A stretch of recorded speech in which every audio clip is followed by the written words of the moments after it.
Assalamualaikum, kembali lagi di program Science with Me bersama Bu Isna. Hari ini kita akan belajar tentang reproduksi vegetatif pada tumbuhan.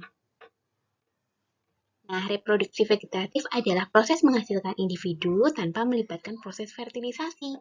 Ada dua jenis nih. Yang pertama yaitu reproduksi vegetatif alami dan yang kedua adalah vegetatif buatan. Nah, yang pertama spora. Spora itu biasanya terjadi pada lumut dan tumbuhan paku. Pada tumbuhan lumut dibentuk oleh generasi sporofitnya, yaitu di dalam sporangium atau kotak spora. Sedangkan pada paku dihasilkan oleh daun fertil atau sporofil pada permukaan bawah daun fertil. Lalu ada fragmentasi. Nah, fragmentasi itu sendiri perkembangbiakan dengan cara memisahkan diri dari induknya, kemudian dia akan membentuk individu baru. Contohnya ada di gambar di samping.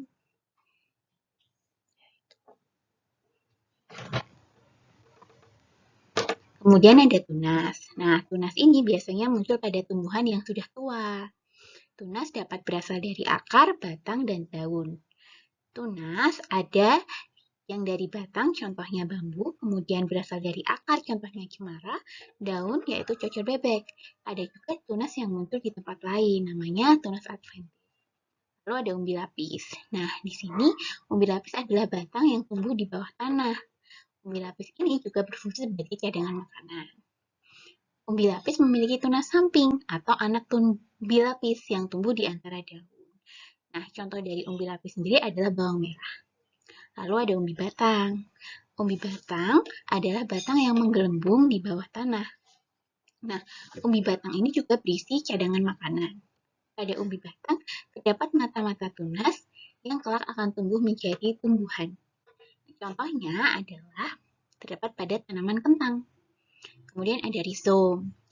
Nah, rizom adalah batang yang tebal dan tumbuh di bawah tanah. Pada rizom terdapat tunas dan sisik-sisik daun. Jika rizom terpisah dari induknya, maka dia akan tumbuh menjadi individu baru.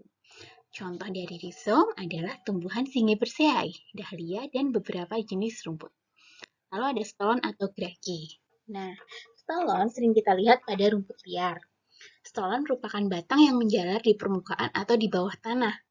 Contoh dari tanaman stolon sendiri adalah tanaman stroberi atau pegagan. Lalu ada stek.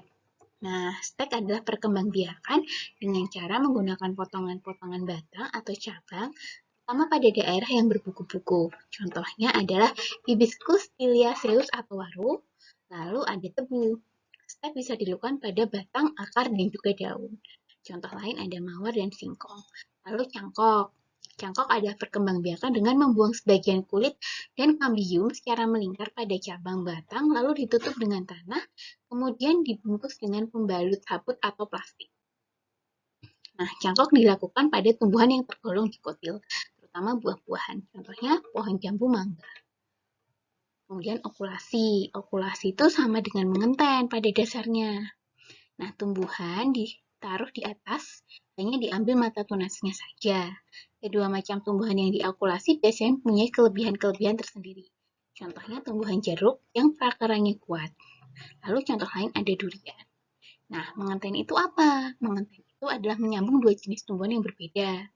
Mula-mula biji tumbuhan disemaikan, setelah tumbuh sebesar yang diinginkan dipotong lalu disambung dengan tumbuhan lain agar kualitasnya lebih baik. Contohnya tomat dan kentang, tomat dan terung, serta lain-lain. Yang terakhir yaitu merunduk. Merunduk adalah menundukkan cabang batang hingga masuk ke dalam tanah. Pada bagian yang ditimbun tanah akan muncul akar dan membentuk individu baru. Contohnya ada alamanda, apel, dan